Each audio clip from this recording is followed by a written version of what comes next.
There are plenty of different speedruns in the Borderlands community, and they've evolved quite a bit since the start. Borderlands 2 has a specific category that has gained some traction over the past few years. This category is geared movement challenges. The most popular one is Hole Percent, which involves you starting at the door connected to Three Horns Divide, and then getting down to Caustic Caverns in the quickest time possible. There are a few other runs in the geared movement category, like Top to Bottom, which has you start at the bunker door and go down to Caustic Caverns in the quickest time possible. Fire and Ice is the final one I'll touch on, which has you go from Heroes Pass all the way back to Windshear Waste. I'm nowhere near skilled enough to get a top placement on one of these movement challenges, so I decided to create my own. I wanted to come up with a fun speedrun that I feel anyone could do with a bit of practice. I also wanted to make the objective something fairly quick so it wouldn't take too much time to reset if you had a bad run. I knew from the start I wanted this speedrun to be in a headhunter. I was debating between the Son of Kra headhunter and the Waddle Gobbler when I remembered this oven always has a green slag pistol inside of it. This oven though had a picture of the time me and Mr. TX01 did a headhunter only bingo race. Wow, that was a good time. If you haven't watched that video yet, it's the first link in the description, and you should check it out after this. Back to the main topic though. I had decided on the speedrun now. I was gonna see how quickly you can pick up this green slag pistol.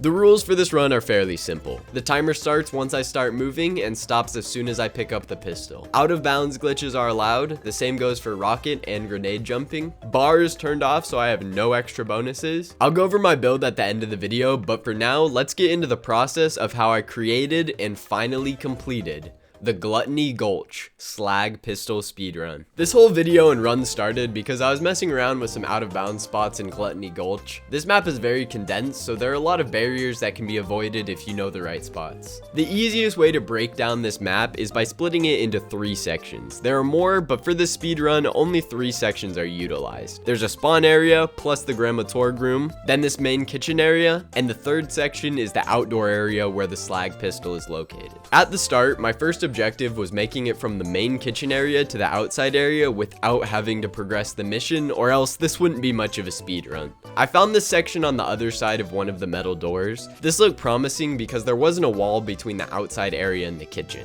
The first time I fell to my death, but after looking at this area more closely, I found I could get on the other side of this invisible wall, which gave me a much better jump potential. The first time I attempted the gap, I undershot the distance and fell into the void. I knew I'd have to add grenades to this jump if I wanted to clear the gap. I still didn't know the best path from here, but I did some testing and found out you're able to go into the roof, which leads to an exit right through this part. For some reason, I didn't realize that the gates just open, meaning you can go through the middle section to make it to the pistol. So for the early runs, I did a much more time-consuming and complicated jump up this rock face and over the edge. Now that I knew it was possible to make it from the kitchen to the outside area without opening the door, it was time to see what else I could do. I'd taken a small break from the run, and when I came back, I started by looking around the main room, scanning all of the industrial fans and potential gaps in the ceiling. This room was locked down though, and it didn't seem like I'd be able to rocket jump out anywhere. I wanted to try launching myself up the pipe that leads from the Waddle Gobbler fight back into the main area. I looked around for a video online and couldn't find anything about someone making the jump, so I decided to try some other things.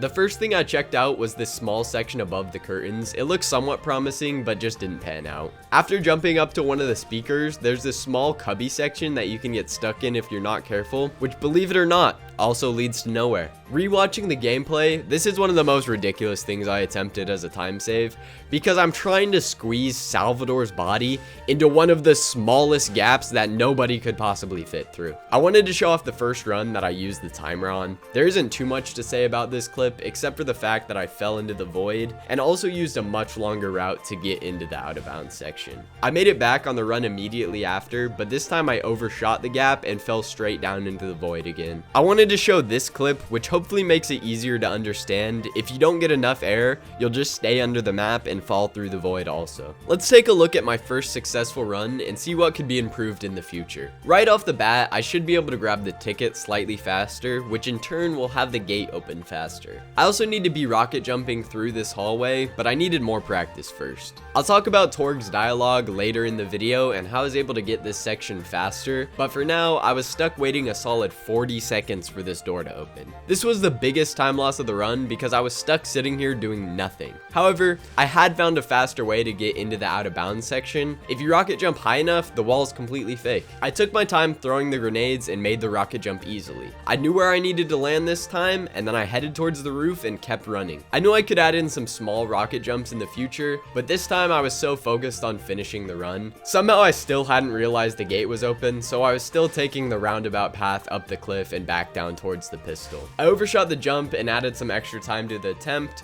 It wasn't the worst run ever. I had about 30 minutes of practice at this point. My final time was somewhere between 1:38 and 1:39. I was pretty happy at the time, but I also knew I could make some serious improvements. I took a break, and when I came back, I wanted to explore the map some more. This is the moment I realized the gate was wide open, and because of that, I wanted to make a small improvement on my time. You can see I overshot my rocket jump here. I was still learning the optimal distance and best spot to land when walking through this section of the roof, but even with that mistake, being able to go straight through the fence gate makes the run so much quicker. I stopped the clock a bit early here, but at least I had beaten my personal best and I knew I could improve even more. I was making small improvements like grabbing the ticket quicker and practicing rocket jumping through the hallways. I also turned on my mic at this point, so I'll have a mix of live commentary on some of the runs. The one thing I'm trying to see is if there's going to be a skip I can do in that main room, because if I can, then I can skip all of Torg's dialogue.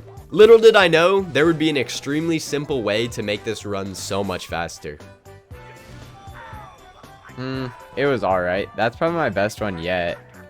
It wasn't perfect, but it was pretty fast. Just takes Torg so long to walk to the button. I was starting to throw my grenades while I was in the air to make my jump quicker. Alright, that was a good one. I was getting better at rocket jumping into the roof. In this clip, I did overshoot where I wanted to land by a little bit, but it wasn't terrible by any means. I was able to pull off 2 pretty clean rocket jumps. I definitely could have done a small one at the end for a final bit of distance, but at the end of the day, it was a run I was happy with. Oh, let's go. Sub 130. Let's go. All I had to do was hop on the mic, and I get sub 130 first try, dude. I spent a bit more time looking again to see if there was any way possible to get out of bounds from this room, so here's the gameplay from that.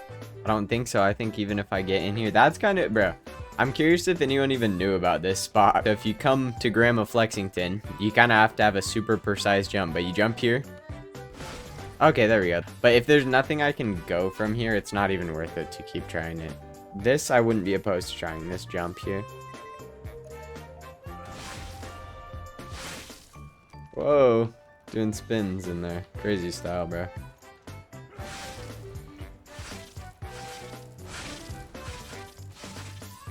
Oh, I don't know. I'm starting to think I might have pushed it to its limits. Let me try something. I'm gonna try no read only and just, I want to see. I realized it was a dead end trying to get out of the main room, but then the thought hit me. What if I just save quit to skip the dialogue? Oh yeah, that's open now. Go. Because I save quit, I was already a solid 18 seconds faster than the usual time it takes to get past the metal door. Oh, this is it. This is first try doing it this way also. At this point, I had found the break that I needed to push the time even further than I thought was possible. Yup, 109. 109. Okay, it's way faster doing it that way. That's sub 110. Let's go, dude. Okay.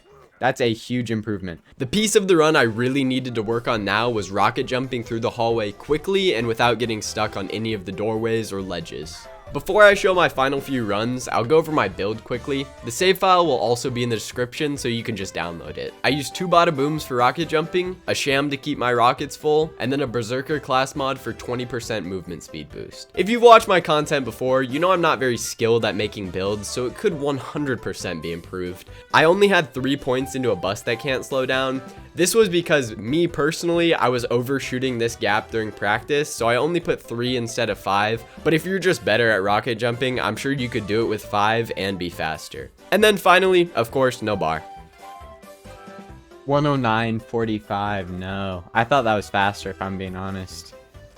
Oh, I sold it. I went on the outside of the rocks. No. Jeez.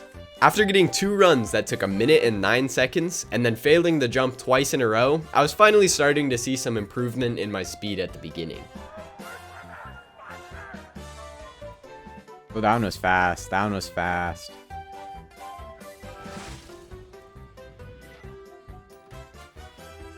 Let's go. 103. 103.17. 103.17.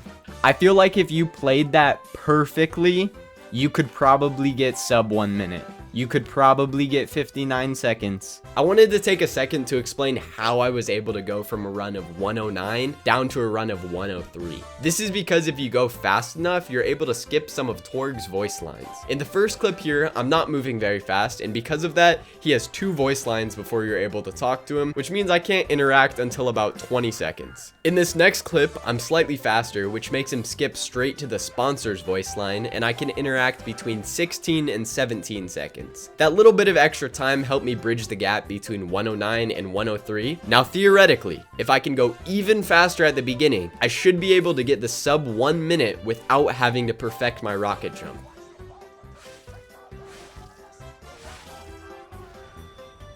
Oh hey, I did it. Oh my god, that was so fast.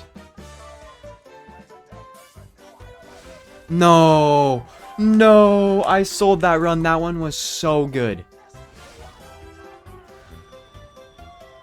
There we go, I got it again. Oh, 101.27. 101.27. Dude, it's definitely possible. With that extra bit of speed at the beginning and being able to talk to Torg around the 13-second mark, I just needed to lock in and I knew I could achieve the sub 1 minute. Without further ado, here is that run.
Yes.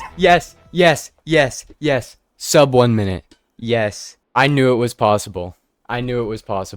I was finally able to finish the Gluttony Gulch Slag Pistol speedrun in under 1 minute. Thank you so much for watching. If you enjoyed the video, leave a like, subscribe, and leave a comment letting me know if you've ever tried speedrunning a Borderlands game. I'll try my best to get this speedrun officially uploaded as a geared movement run on the Borderlands 2 category extensions page. But for now, if you think you can beat my time, post your run on YouTube and at me.